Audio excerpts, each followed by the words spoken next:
حي على الفلاح.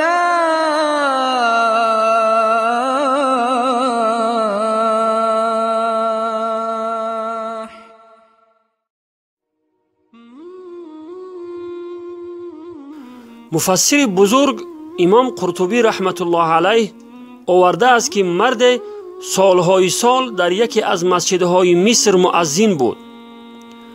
او نمونه خیر و نیکوکاری بود. نور طاعت و عبادت در چهرهش می درخشید. او هر روز 5 بار برای اذان گفتن بالای مناره می برآمد. یک روز به داخل خانه مرد نصرانی که زیر مناره مسجد زندگی می کرد نگاه کرد و چشمش به دختری صاحب خانه افتاد و عاشقش شد. از آن را ترک کرد و به خانه دختر رفت. دختر از او پرسید چی می خواهی؟ او جواب داد که من تو را می خواهم. دختر پرسید چرا؟ مرد گفت چون عقلم را ربوده ای. دختر گفت من راضی به انجام حرام نیستم. مؤذن جواب داد با تو ازدواج می کنم. دختر گفت تو مسلمان هستی و من مسیحی و پدرم هرگز با ازدواج ما موافقت نمی کند و رازگی نمی دهد. مؤذن بلا فاصله گفت خوب من مسیحی می شوم. دختر گفت در این صورت با تو ازدواج می کنم. مؤذن نصرانی شد و به خانه اش رفت تا مقدمات عروسی را فراهم کند.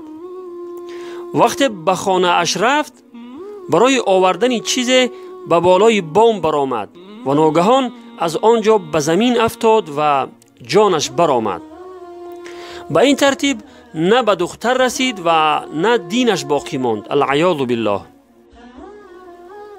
انسان اگر چشمهایش را کنترل نکند و لجام نفس و شهوت را سر داده طبق خواهشات نفسش اینجا و آنجا نگاه کند، این نگاه ها او را در معرض خطر قرار می دهد و در نهایت شهوت طغیان و سرکشی می کند و بیقرار می شود و از انسان سکون و آرامش را می گیرد و او را از پروردگارش دور می سازد که سببگاری همه اینها همین بدنگاهی و نظر کردن به سوی چیزهایی است که دیدن آنها را خداوند حرام گردانده است. سرکشی و بیقراری شهوت چه انسانهای خوب و صالح و پایبند احکام شریعت را بعد از هدایت به گمراهی و ضلالت کشانده است. شهوت چه انسانهای عاقل را به گرگان درنده و دیوانه تبدیل ساخته است. پس بهوش باشید و چشمانتان را از دیدن چیزهایی که خداوند از دیدن آن منع کرده است و نیز گوشهایتان را از شنیدن آنچه که شما را به گمراهی می کشاند باز دارید، چون که از این چشمها و گوشها روز قیامت پرسیده می شوید. خداوند در کلام پاکش می فرماید استعیذ بالله ان السمع والبصر والفؤاد كل اولئک کان عنه مسئولا. بدون شک گوش و چشم و دل هر یک اینها مورد سؤال قرار داده می شوند. صدق الله العظیم.